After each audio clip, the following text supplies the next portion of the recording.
کوئٹہ میں all parties کے زیر اہتمام اسرائیلی جارحیت کے خلاف عالمی یوم مذمت منایا گیا۔ بلوچستان اسمبلی سے ملحقہ یونٹی چوک پر فلسطینیوں سے اظہار یکجہتی کے لیے احتجاجی مظاہرہ ہوا، جو بعد میں جلسے کی صورت اختیار کر گیا، جس میں سیاسی و سماجی تنظیموں کے رہنماؤں، وزیر ماحولیات نسیم الرحمان، مولانا عبدالحق ہاشمی، مشیر برائے محکمہ لیبر اینڈ مین پاور بابا غلام رسول عمرانی اور دیگر کارکنان نے شرکت کی۔ شرکاء کی جانب سے اسرائیلی جارحیت کے خلاف نعرے بازی کی گئی اور کارکنوں نے بارش کے باوجود اظہار یکجہتی کے لیے مظاہرے میں شرکت کی۔ اس موقع پر شرکاء کا کہنا تھا کہ مسلمان ایک جسم کی مانند ہیں، ایک دوسرے کے دکھ میں کھڑے ہیں، اسرائیل اپنی جارحیت بند کرے۔ یوم مذمت کے موقع پر اسرائیلی جارحیت کے خلاف سب متحد ہیں۔ یوم عالمی یوم مزاحمت ہے،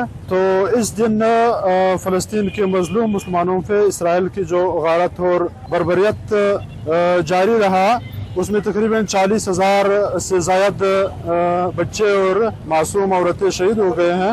تو اس کو مسلمانوں کو چاہے کہ وہ سب ایک پلیٹ فارم پہ جمع ہو کے اس کی مزاحمت کرے اور اس پہ اسرائیل پہ بھرپور دباؤ ڈالے، تاکہ وہ محسوس کرے کہ مسلمان ایک وجود ہے اور وہ اس قتل غارت کو روک دیں۔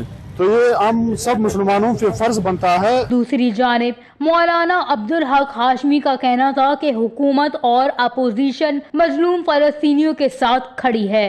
7 اکتوبر 2024 سے اور یک سال ساری 7 اکتوبر 2023 اسرائیل بعض مزن حملہ غزہ معصوم مسلمانانی سرا خالی دست خالی بے گناہ مردمانی سرا حملہ کتا اودا تقریباً یک سال ہنوا حملہ تو کا گوستا، اور یہ پورے سال دورانا 40,000 چے گیش مردم کے استے ادا شہید بتگا، آئی تو کا جن آدم موجودا، آئی تو کا گولے مردم موجودا، اور تو ایک کماش آئی تہا موجودا۔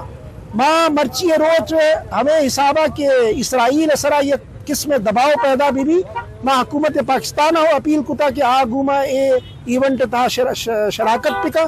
ماں شکر گزار ہیں، منتوار ہیں حکومت بلوچستان ہے اور پاکستان وزیر اعظم ہے کہ آج اسلامی اپیل سرا مرچی روچارا قومی اندازہ یک یوم مزاحمت طور اندازہ منائن تھا، اور میں مقصد ہمیشہ کہ حکومت اسی متعلقہ متوجہ بنا اور عالم اسلام را متحرک پکنا، عالم اسلام حکمرانہ متحرک پکنا کہ امریکہ سرا برطانیہ اور جرمنی اور فرانس سرا دباؤ ایر پکنا کہ اسرائیل کو مکہ چیوتی دستا چست پکنا۔